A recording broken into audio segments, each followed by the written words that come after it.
Well, this morning we're going to be talking about the 3 H's of holy living. Honor, happiness, and hatred.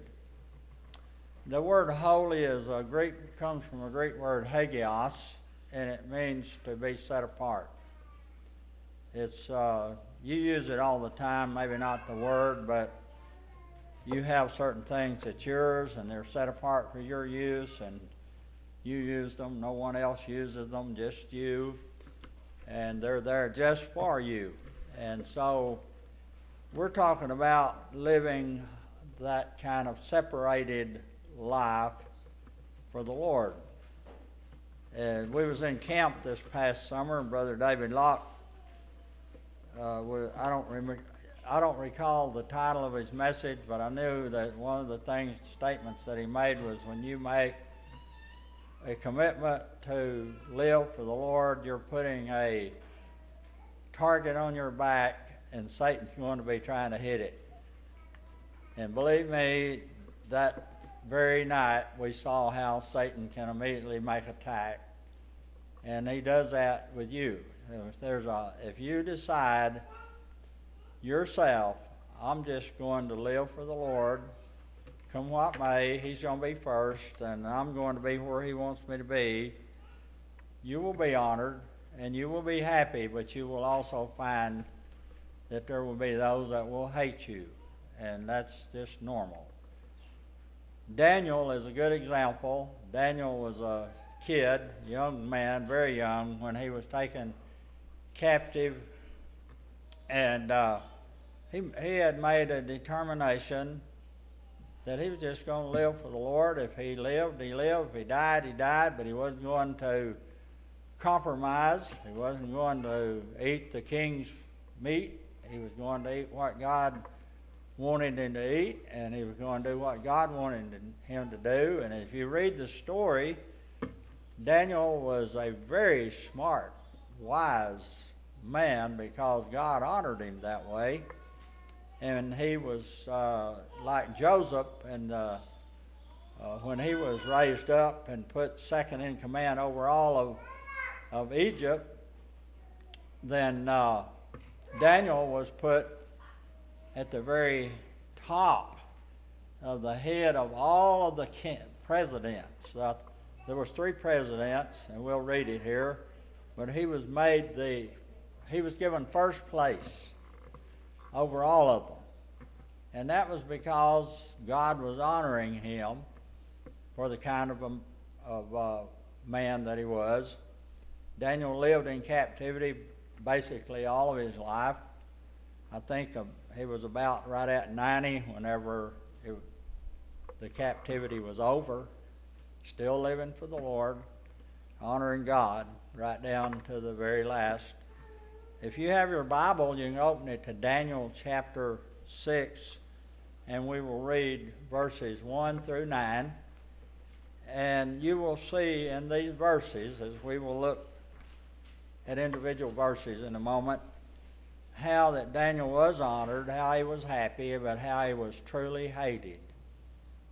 In Daniel chapter 6 and verse 1, it says, "It pleased Darius to set over the kingdom 120 princes, which should be over the whole kingdom." There was 120, I thought, I had in my mind 127 provinces, but I'm taking this, it must have at that time been 120, and they had 120 princes, one over each one of the provinces. And then it says, "And over these 3 presidents, of whom Daniel was first, that the princes might give accounts unto them, and the king should have no damage. Then this Daniel was preferred above the presidents and princes, because an excellent spirit was in him, and the king thought to set him over the whole realm. Then," well, this is what happened. "Then the presidents and princes sought to find occasion against Daniel concerning the kingdom, but they could find none occasion nor fault, for as much as he was faithful, neither was there any error or fault found in him. Then said these men, We shall not find any occasion against this Daniel, except we find it against him concerning the law of his God. Then verse 6 says, These presidents and princes assembled together to the king and said thus unto him, King Darius, live forever.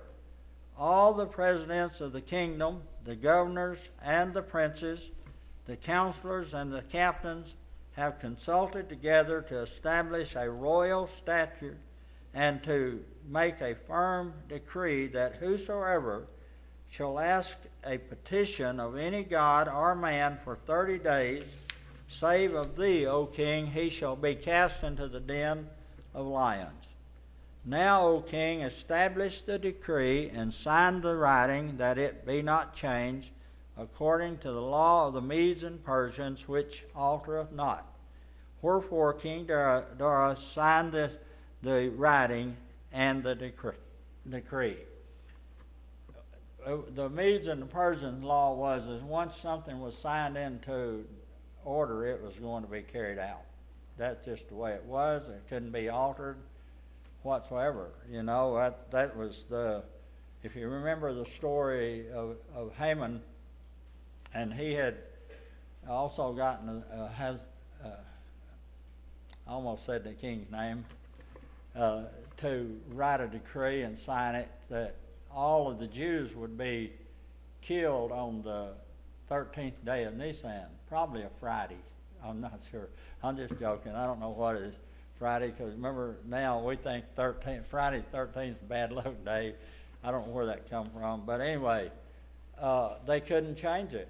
And the only way it could be changed is there would be another decree written that they could stand up and defend themselves. And so it was written and put into order that on that day, they didn't know they were supposed to be killed. But when that came out, and Mordecai was the one that knew, and had Esther to go in before Ahasuerus, I think that's his name. Anyway, they got a hold of him, and he written another decree that they could stand up and defend themselves on that day in all the provinces at that time. Well, and you look at this story, these liars here, they said all of the presidents, they were lying. President Daniel was not involved in that. They made it look good, and it looks good. You know, you're the king, and we are all for you. Live forever.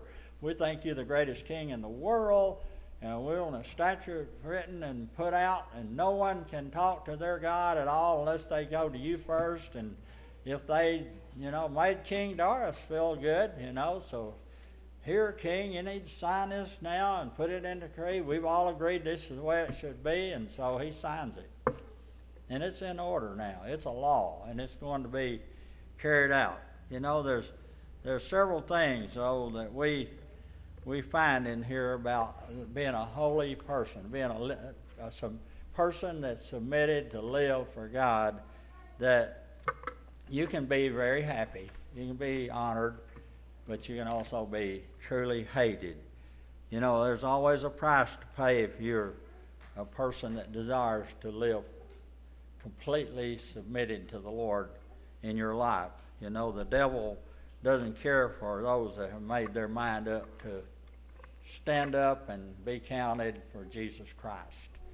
And so I'm not asking you to get harmed. I'm asking you to consider, if you haven't already, to say, as far as me and my house, we're going to serve the Lord. And just get ready for the little darts of Satan throwing them at you, but understand God's much bigger, and He will protect you and take care of you and honor you, and you can be happy in spite of what Satan does. And ordinarily, my friends, it starts in the family. There'll be just someone despise you for what you're standing for or how you're living and whatever, but you just have to say, I don't mean any harm for that person, but I'm going to live for the Lord anyway, and you'll find yourself to be a happy individual.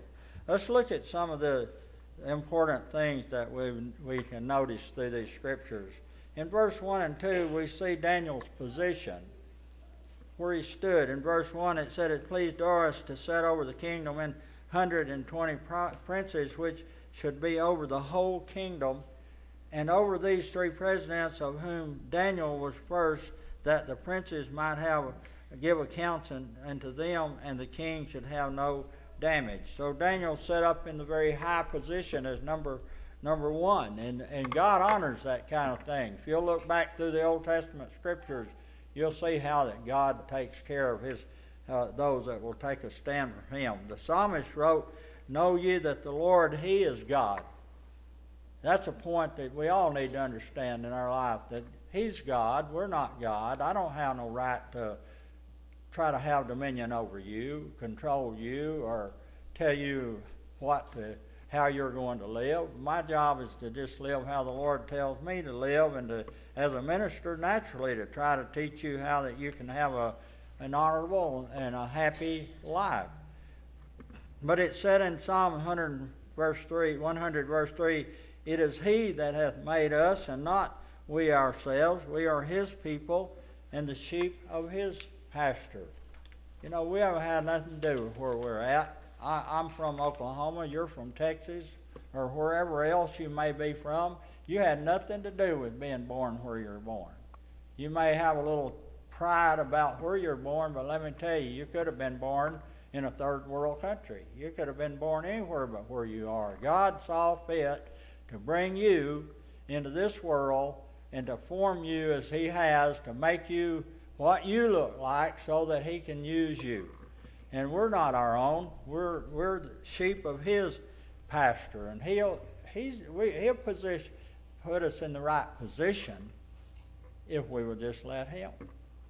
You know, I can tell you in my own thinking, I used to think as a kid, one of 3 things I'm going to be when I grow up. I'm either going to be a mail carrier, a teacher, or a preacher.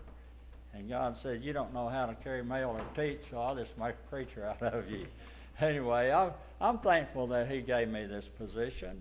I'm not full of pride over it. I certainly didn't ask for it, but I'm thankful that He chose to give me my wife, give me my homes, wherever I've got to live. I probably know more about Texas than any Texan, because I'm a preacher and I've lived all over Texas. You want to know about Midland? Come and ask me. I'll tell you about Midland. Beaumont, I know about Beaumont.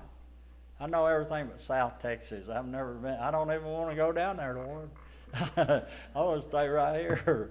I'm just saying, God moved me around, and God's given me the privilege to pastor in different locations in Texas: Central Texas, North Texas, West Texas, South Texas. I love Texas.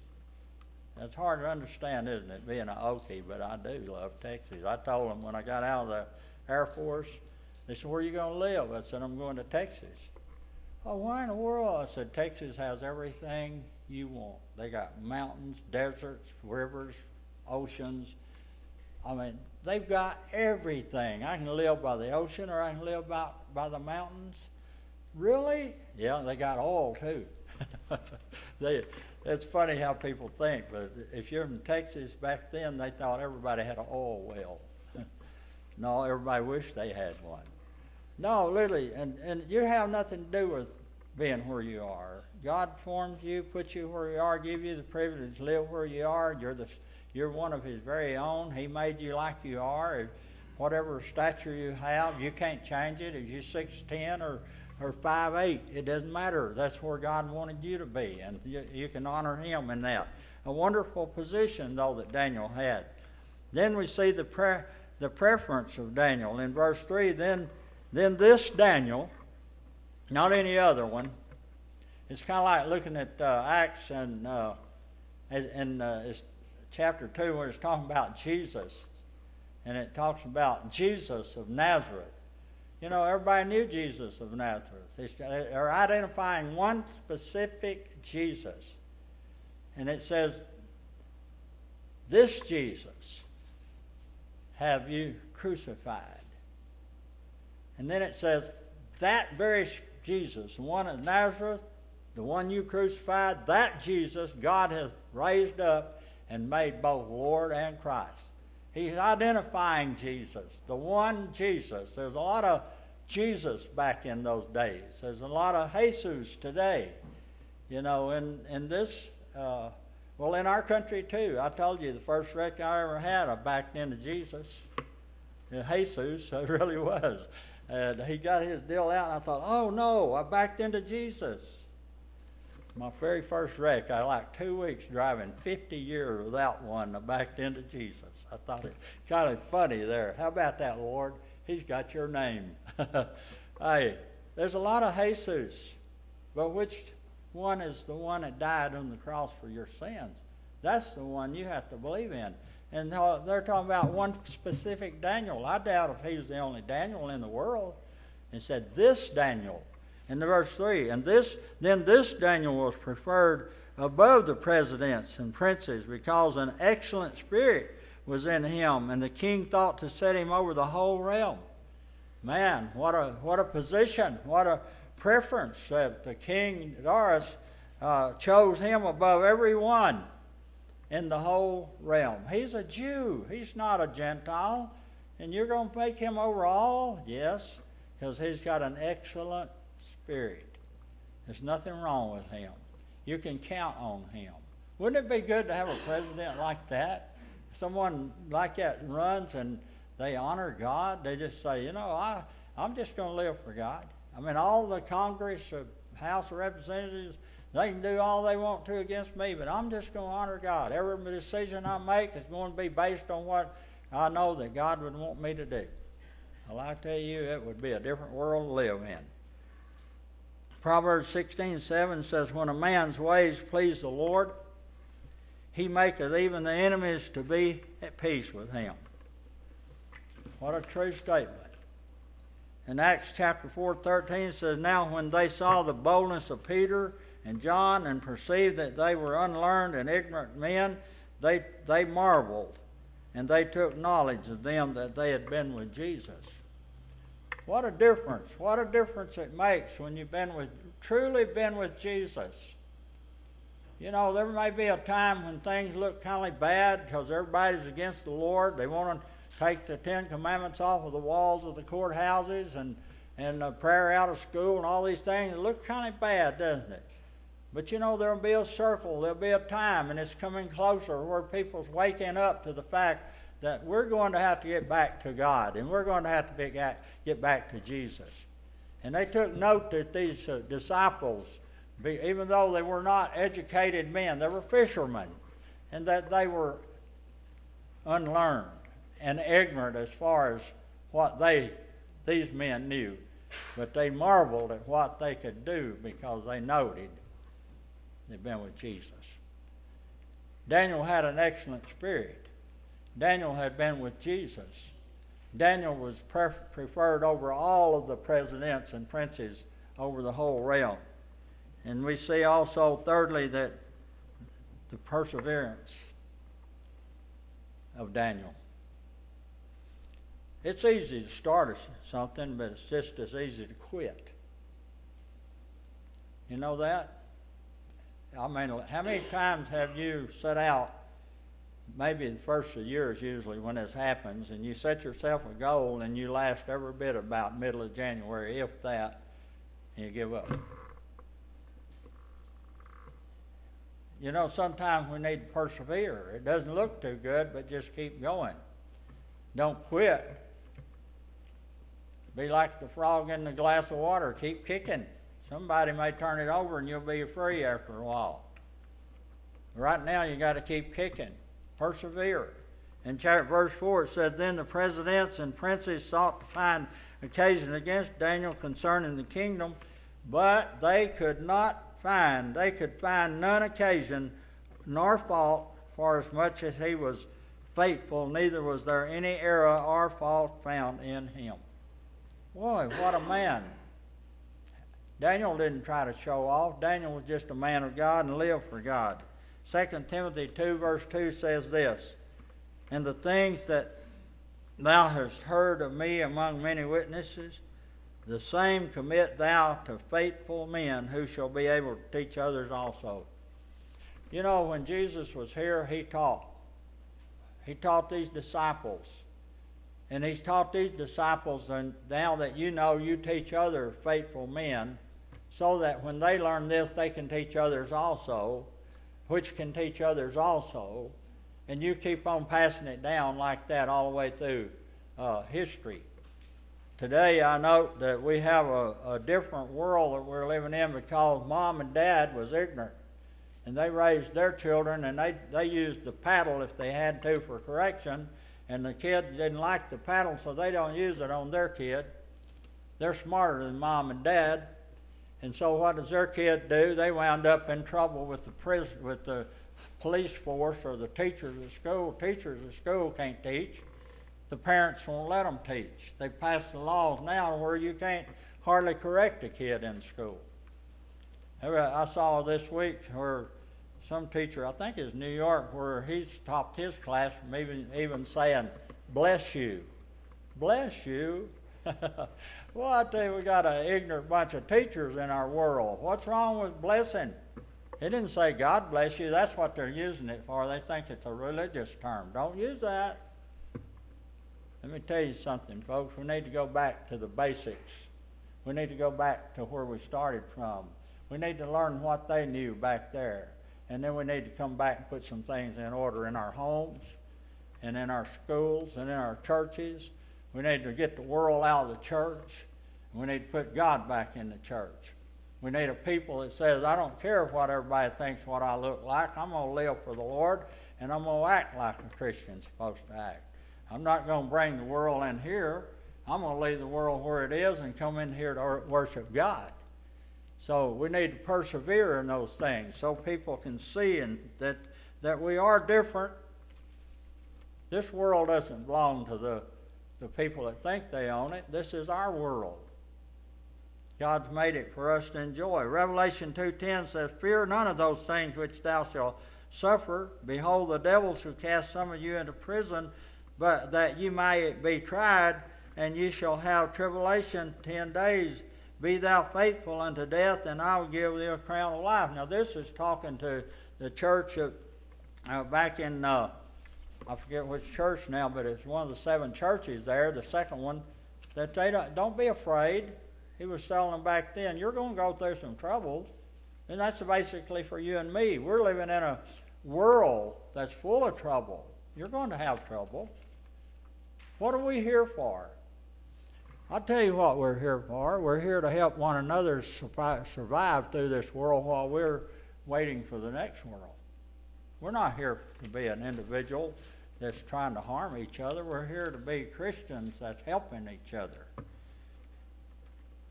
If the children of God just let reality of faithfulness sink in, just really become dependable to the Lord, not to the preacher. You're not living for me. If you live for God, I'll enjoy living with you, you know. Fourth thing that we note is the purity of Daniel, his life. In verse 4, it said they couldn't find any occasion for nor fault, for as much as he was faithful, neither was any error or fault found in him. Man, he walked upright, didn't he? He was just a Christian. But you'll find out they'll work some way to try to destroy him, and you can count on that in your life. There'll be those that will try every way in the world to destroy you, to stop you. Satan don't like you. He doesn't like the fact that you're happy. He doesn't like the fact that God would honor you. And in 1 John 3:3 says, every man that hath this hope in him purifieth himself, even as he is pure. What John's talking about in verse 1 and 2, that we know the Lord's coming. And when he shall appear, it says in verse 2, we shall be as he is. We know we're going to be with him. And having this hope in us, something that we know is going to come to pass, he said, every man that hath this hope in him purifieth himself, even as he is already pure. In other words, as far as God's concerned, we are. But the world's looking at us. What do they see? Can they tell the difference when you walk out of these doors and how you act out there? And someone says, hey, how you doing? Say, well, by God's grace, I'm doing okay. Or do you say, well, you know, I'm down in the mully grubs. I don't know if you know what that is. That's a low spot to get into. No, I'm just, enjoying the Lord and His people. How is it with you? Purifying yourself. I think I told you this one time, maybe 2 or 3. You know, I've got to write. I've been here almost 25 years. I should be able to repeat myself by now. But my brothers and my sisters, my older brothers, was really my half-brothers, they fought like everything against each other, like brothers and sisters do. But if you got on one of them, you had all of them fight. You know, they planned. Well, one day my mom and dad walked about a half a mile down to my uncle, my mother's brothers, and they visited, and boy, 2 of my brothers got into a dog fight. Furniture was turned over. I mean, they were pulling hair, and they put me at the door to watch for Mom and Dad. And I saw Mom and Dad turn the corner. I said, here comes Mom and Dad. Yeah, I guarantee you the house was so perfect. Mom and Dad, they purified themselves. They cleaned up, combed their hair, got their clothes up straight, and put all the furniture in order. Mother and Dad didn't know they had just had a fight. You know why they purified themselves? Because Mom and Dad was coming. You know why we should keep ourselves pure? Because Jesus is coming. You know, we didn't have any expectation of His coming. We live like the devil himself. That'd be our old nature. That's the nature of man, is to give up and live like Peter said, I'm going fishing. In essence, I'm going to go back to my old way of life. And that's what we'd do if it wasn't for Jesus.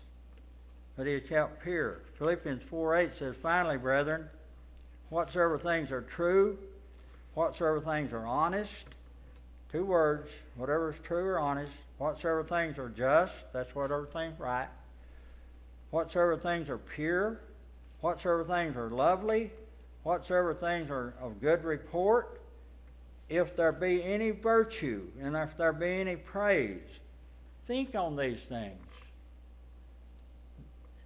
It's just something, be a simple thing to do, is just make them part of your life. Be honest. Be true. Be right. Always be right. You don't have to, have your way and do things just to get it. You know, we can't by ourselves live a pure life within ourselves, but because we have the Lord Jesus within us, we can live a pure life. Paul put it in these terms: I am crucified with Christ, nevertheless I live. Yet not I, but the life which I now live in this flesh, I live by the faith of the Son of God who loved me and gave Himself for me. Paul had Christ in him, and I'm living for Him, he said. And then here comes the plot. Here's the hatred. The 5th thing, the plot against Daniel, verse 5. Then said these men, we shall not find any occasion against this Daniel except we find it against him concerning the law of his God. We're going to have to find a way to show that he's violating Darius.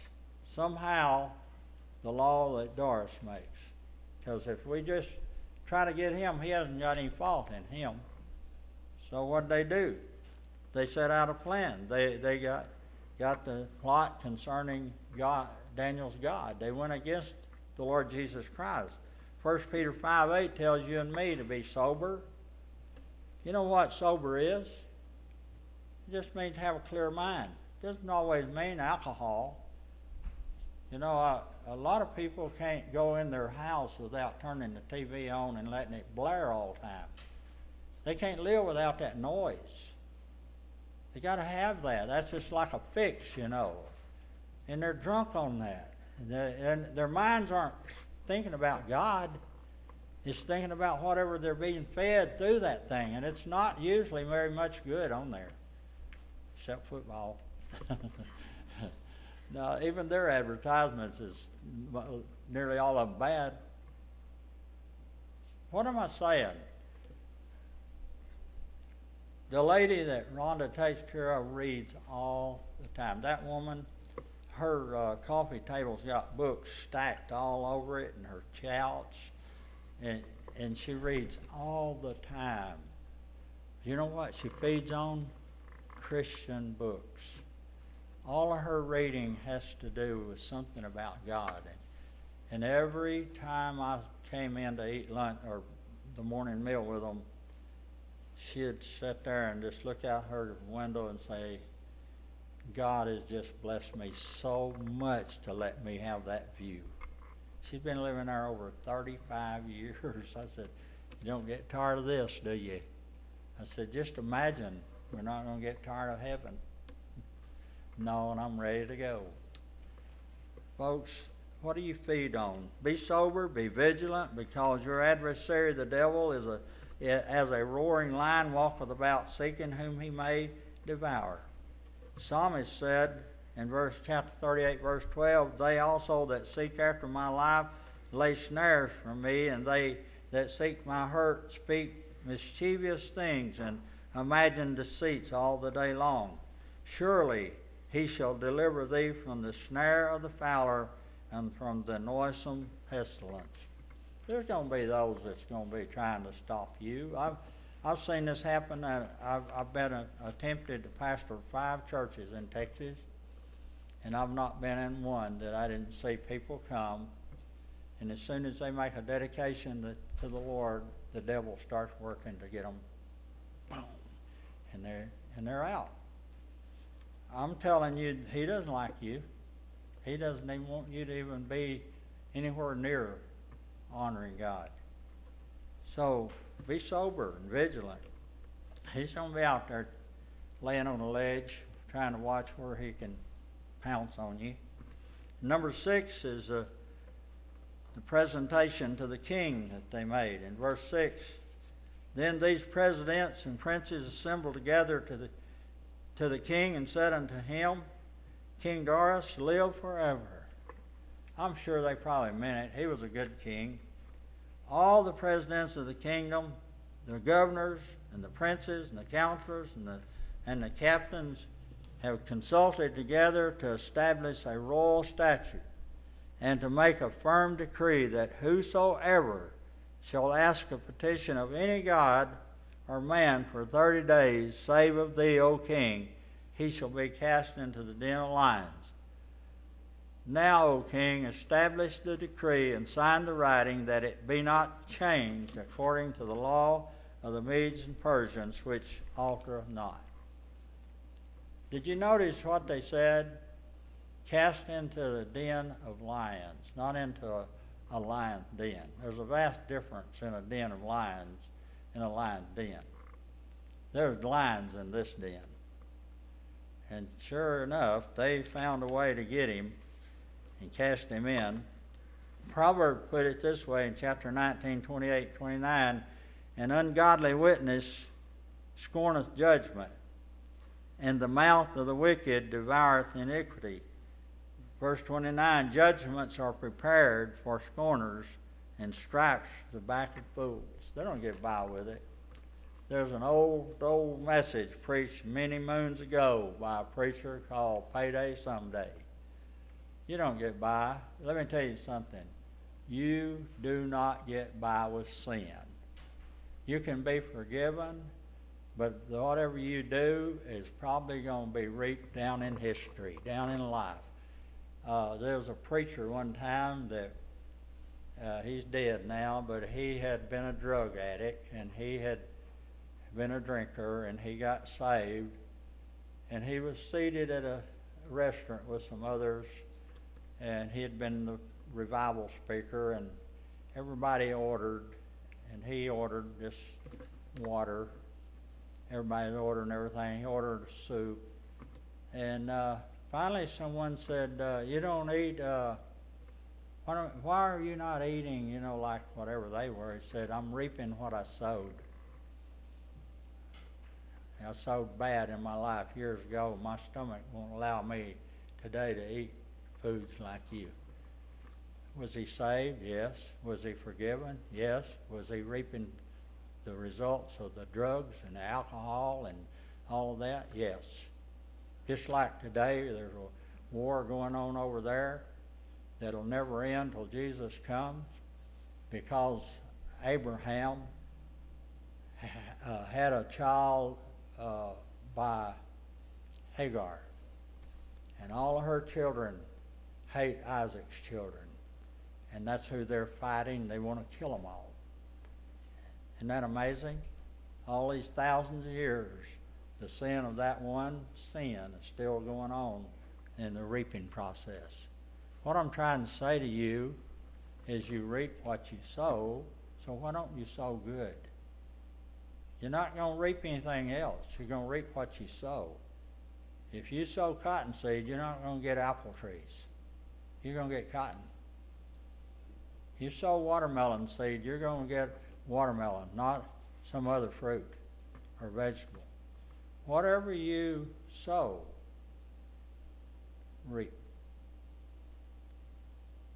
Judgment will come to these people for their bad sowing. And last, the proclamation of the king. He signed the writing and the decree. 2 Corinthians 2:11 says, lest Satan should get an advantage of us, for we're not ignorant of his devices. Proverbs 16:9 said, a man's heart devises his way, but the Lord directeth his steps. 2 Peter 1:16 says, for we have not followed cunningly devised fables when we made known unto you the power and coming of our Lord Jesus Christ, but were eyewitnesses of his majesty. Men try to devise means that will make you and me deny God. The very one that paid for your sin, they're used of Satan. They're his ministers to try to get you away. So this church is not important. Well, evidently it's important because God's Son shed his blood and paid for it. You see, it must be important. He bought it with his own precious blood.